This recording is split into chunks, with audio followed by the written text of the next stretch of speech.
台湾伫2025年会进入超高龄社会，卫生福利部统计，咱台湾平均一日有3个时段会行低路。为着要来照顾老大人的心理健康，台师大提出中高龄教育政策建议书，望讲会当透过教育来面对人口老化种种的问题。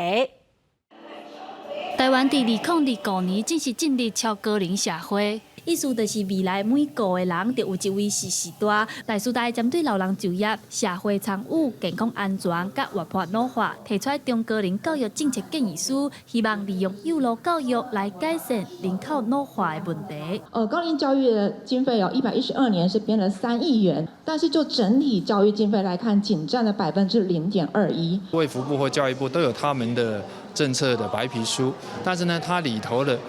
设计我刚刚讲。 它对于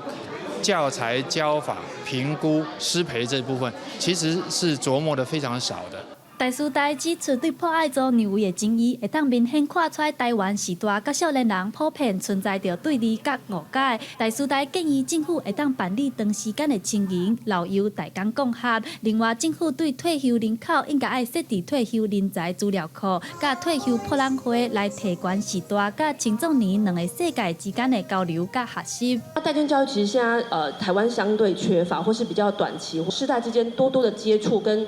融合的话，他们可以减少这样的误解，建立一个退休人才的资料库，类似我刚刚提到的中小学的校长退休之后，他们其实还有很多顾问的一些工作是可以让他们发挥他们的能力的。 根据卫福部2022年的统计，伫台湾平均每天就有3个时段自杀。台师大认为，照护人员除了爱照顾时代的身体健康，心理健康的部分嘛是真重要的。因建议照护人员爱学习心理健康的教育，来预防时代孤单、郁卒的心理状况。记者陈阿轩、柯敏哲台北报道。